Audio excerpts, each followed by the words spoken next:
کہ غوث پاک کا ذکر کرنا سب کے بس کی بات نہیں ہے، غوث پاک کا تذکرہ کرنا سب کے بس کی بات نہیں ہے، بلکہ اللہ اکبر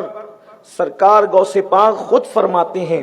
اور اس کو نقل کرتے ہیں شیخ عبدالحق محدث دہلوی رحمت اللہ علیہ کہ غوث پاک نے فرمایا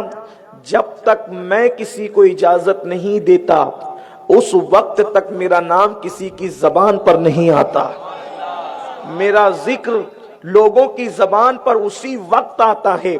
جب میں کسی کو اجازت دیتا ہوں۔ اب یہاں تھوڑا غور کریں، غوث پاک فرماتے ہیں اور لکھنے والا کوئی معمولی انسان نہیں ہے، محقق علی الاطلاق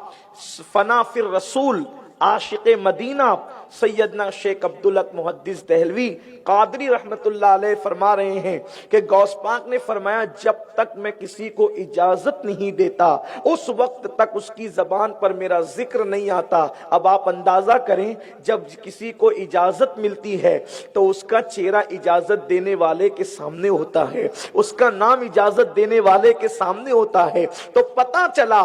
آج اللہ کے رسول صلی اللہ علیہ وسلم کے اس شہزادے کی طرف سے میرا اور آپ کا انتخاب ہو گیا ہے، اسی لیے غوث پاک کی محفل کو لے کر بیٹھ گئے ہیں۔ اور ذکر غوث پاک کی شان کیا ہے، اللہ اکبر، سرکار غوث العظم دستگیر فرماتے ہیں میرا ذکر کثرت سے کیا کرو اس لیے کہ میرے ذکر کی برکت سے مصیبتیں ٹال دی جاتی ہے، میرا نام جس کی زبان پہ آتا ہے اللہ اس کی مصیبتوں کو ٹال دیتا ہے۔ اسی لیے تو حضرت مولانا جمیل الرحمن غالباً فرماتے ہیں کہ تیرے میرے لب پہ رات دن ہے تیرا نام غوث اعظم، میرے لب پہ رات دن ہے تیرا نام غوث اعظم، اور تیرے ذکر سے بنے ہیں میرے کام غوث اعظم، تیرے ذکر سے بنے ہیں میرے کام غوث اعظم۔ میرے پیارے آقا صلی اللہ علیہ وسلم کے پیارے دیوانوں، امت محمدیہ میں سرکار غوث العظم دستگیر جیسا ولی کوئی ہوا ہے نہ ہو سکتا ہے۔ اللہ نے ان کو وہ مرتبے عطا کیے ہیں، اللہ نے ان کو وہ شانیں عطا کی ہے، اللہ نے ان کو وہ بزرگی عطا کی ہے، ان کو غوث الثقلین کہتے ہیں۔ غوث الثقلین کا مطلب ہوتا ہے کہ وہ جنوں کے بھی غوث ہیں اور انس کے بھی، انسانوں کے بھی غوث ہیں، وہ جنات کے بھی غوث ہیں اور وہ انسان کے بھی غوث ہیں، اسی لیے ان کو غوث الثقلین کہتے ہیں، یعنی جن و انس کے غوث۔ اللہ اللہ، میرے پیارے آقا صلی اللہ علیہ وسلم کے دیوانوں، انسان جنات کو دیکھ کر ڈر جاتا ہے، لیکن میرے غوث کی شان ہے کہ ان کی حکومت جناتوں میں بھی چلتی ہے، ان کا چرچا جناتوں میں بھی ہوتا ہے۔ اللہ اکبر، اور صرف جنات نہیں، فرشتے جس کی خدمت کرتے ہیں اسے عبد القادر جیلانی کہتے ہیں۔ سبحان اللہ، فرشتے جس کی خدمت کرتے ہیں اسے عبد القادر جیلانی کہتے ہیں۔ اور یہ بات میں ہوا میں نہیں کہہ رہا ہوں بلکہ بہجت الاسرار شریف کے اندر یہ بات موجود ہے۔ ایک مرتبہ کسی نے حضور غوث العظم دستگیر سے پوچھا، یا غوث الثقلین آپ کو کیسے پتا چلا کہ آپ اللہ کے ولی ہیں؟ تو غوث پاک فرماتے ہیں کہ جب میں بچپنے میں مدرسے جایا کرتا تھا تو میرے ساتھ فرشتے آتے تھے اور مدرسے کے بچوں کو کہتے تھے اٹھو اٹھو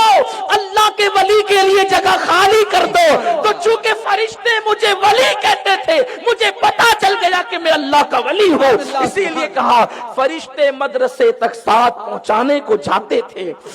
فرشتے مدرسے تک۔ بھائی جو مدرسے پڑھتے ہیں ان کی تو کوئی عزت ہی نہیں رہتی، مدرسہ پڑھنے والے طالب علموں کی کوئی عزت نہیں رہتی۔ کیوں نہیں رہتی؟ اس لیے کہ لوگ ان کو مدرسے کا بچہ سمجھتے ہیں۔ عزت کب بڑھتی ہے؟ جب دستار ہو کر کے کوئی حافظ کی سند لے لیتا ہے، کوئی قاری کی سند لے لیتا ہے، کوئی عالم کی سند لے لیتا ہے، کوئی مفتی کی سند لے لیتا ہے، یعنی کہ جب آدمی ڈگری لیتا ہے تب لوگ اس کو عزت کی نگاہ سے دیکھتے ہیں۔ آپ میرے غوث کی عظمت کا اندازہ کرو، مدرسے کا حال یہ ہے کہ فرشتے خادم بن کر مدرسے تک پہنچانے کے لیے جاتے ہیں اور بچوں سے کہتے ہیں اٹھو اٹھو اللہ کے ولی کے لیے جگہ خالی کر دو۔ مدرسے میں جس کے مرتبے کا یہ عالم ہے، جب وہ اللہ اکبر ظاہری باطنی علوم حاصل کر چکے ہوں گے تو ان کے مرتبے کا اندازہ کون لگا سکتا ہے؟ فرشتے مدرسے تک ساتھ پہنچانے کو جاتے تھے۔ یہ دربار الہی میں ہے رتبہ غوث اعظم کا، یہ دربار الہی میں ہے رتبہ غوث اعظم کا، تو سرکار غوث الاعظم دستگیر کی شان یہ ہے۔